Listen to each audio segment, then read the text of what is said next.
Bueno, última clase teórica. Se nos terminó el ingreso. Vamos con los últimos textos de la unidad número 4, que se denomina, mejor dicho, Introducción a las áreas de la psicología. Vamos a ver todos los textos de áreas emergentes y el de ética y deontología que también tienen que estudiar. Si bien las áreas emergentes que tienen en el texto son varias y hay distintos datos para leer, no son muchas las cosas que deben estudiar. En realidad tienen una sola pregunta en cada examen de áreas emergentes. Igual las tienen que leer todas porque no saben cuál es la pregunta que les puede llegar a tocar, digamos, cuál es el área sobre la que tendrán que responder. Pero en todos los casos las preguntas sobre áreas emergentes son bastante simples, ¿sí? Si han leído los textos las van a poder responder con facilidad. Bueno, ¿todos tienen presente el concepto de área? ¿Sí? ¿Lo estudiaron bien el concepto de área? ¿No? ¿Vieron que cuando empiezan las áreas emergentes hay un texto cortito de una sola carilla de la profesora Juaneu? Bien, ahí ella define área, texto que debería estar primero porque el concepto de área debería estar antes que los textos de área jurídica, social, etcétera, pero al margen de eso, el concepto de área lo revisamos rápidamente, simplemente para que entiendan que área no equivale al lugar de trabajo. Cuando hablamos de área estamos hablando de campo de acción, estamos hablando de esfera de acción y de una acción que es específica, ¿sí? Se supone que toda área tiene un cúmulo de conocimientos acerca de ese campo de acción, un cúmulo de conocimientos ya construido o que existe la posibilidad de ser construido aún. Luego, para que exista un área o una esfera de acción específica, tiene que haber una demanda social instaurada, o sea, tiene que haber desde la sociedad alguna problemática específica que amerite que los psicólogos trabajen en ese ámbito, ¿sí? Precisamente por eso, toda área tiene sus propios objetivos y una población específica a la cual dirige sus acciones. Eso específicamente define qué es un área. El tener objetivos y poblaciones específicas, ¿no? Eso lo delimita y no el lugar en el que se trabaja. Y a ello se suma algo importante, que es que esa esfera de acción no puede ser comprendida por otra esfera de acción mayor. Entonces, por ejemplo, cuando pensamos en la psicología del deporte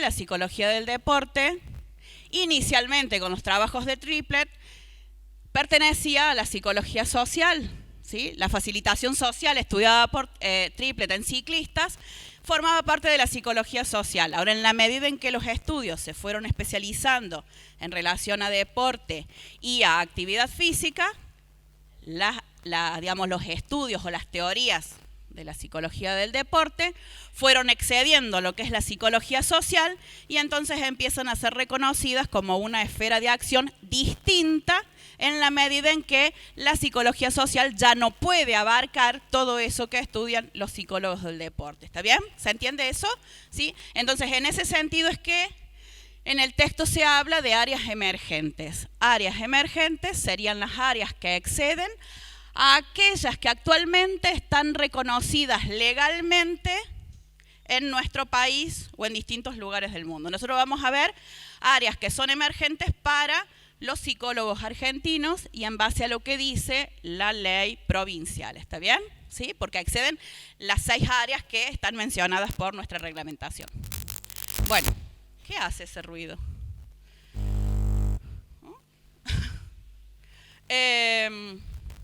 Vamos con la psicología del deporte, que dentro de las 5 áreas que tienen mencionadas en el texto es la más consolidada, o mejor dicho, la que más se estudia en nuestro país. Si se fijaron en el texto, tienen una definición de psicología del deporte dada por la Federación Europea de Psicología del Deporte. El solo hecho de que exista una Federación Europea de Psicología del Deporte ya nos habla del desarrollo que tiene la psicología del deporte, ¿no? Si hay una federación es porque hay muchos profesionales que trabajan en ese ámbito, ¿sí? Ahora, en la definición nos está hablando de fundamentos, que vendría a ser producción teórica, psicológica, asociada a procesos y a las consecuencias que tienen la participación en actividades relacionadas con el deporte, ¿no? Actividades relacionadas con el deporte, no necesariamente la realización de deporte, ¿sí?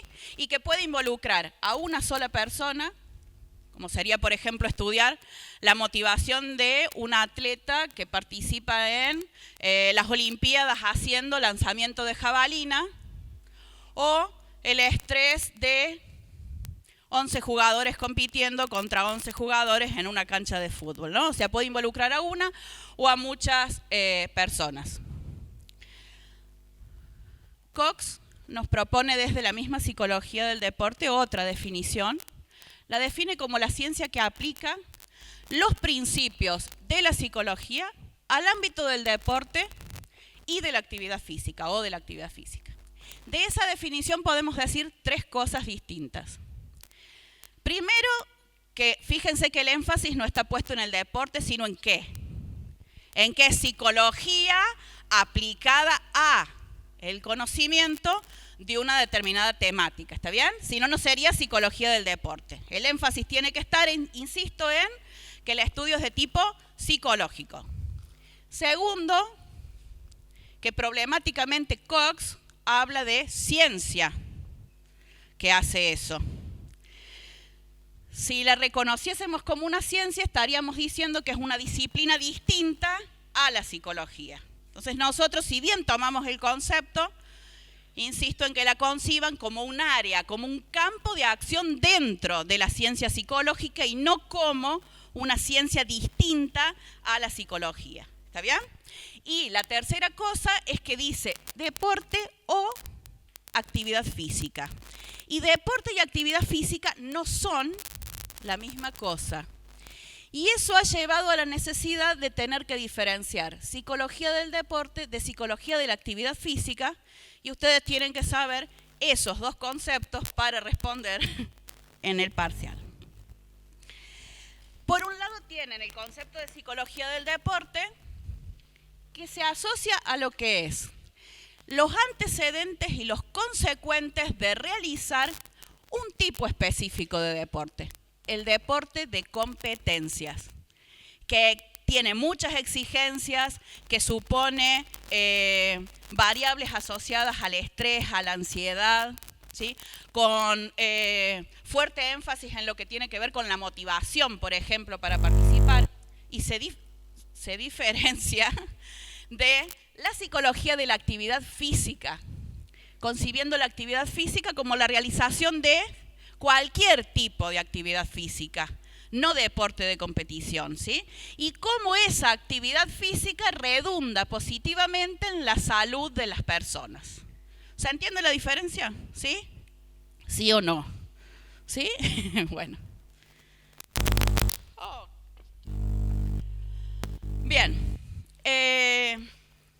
Pensada de esa manera, digamos, desde estas dos definiciones, entonces, el psicólogo del deporte puede hacer cosas como apoyar emocionalmente a un deportista de competición o, por ejemplo, proponer qué tipos de actividades físicas puede hacer alguien que tiene una discapacidad, ¿sí?, para mejorar su calidad de vida.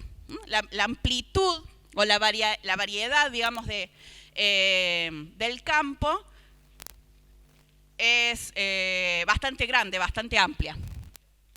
Si miraron en los años del texto, verán que la psicología del deporte lleva mucho tiempo de desarrollo, ¿no?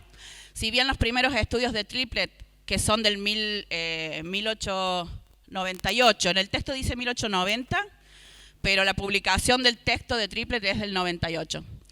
Eran de psicología social, pero él estudió la facilitación social. ¿Por qué era que los ciclistas, cuando corrían de a varios, rendían mejor que cuando corrían solos, ¿no? Las carreras. Entonces, ¿qué estoy diciendo? Que en nuestro país la psicología del deporte es un área emergente, todavía no reconocida por los colegios profesionales, pero que a nivel internacional tiene una historia bastante larga y bastante intensa, al punto de que en nuestro propio país hay una asociación metropolitana de psicólogos del deporte, ¿está bien?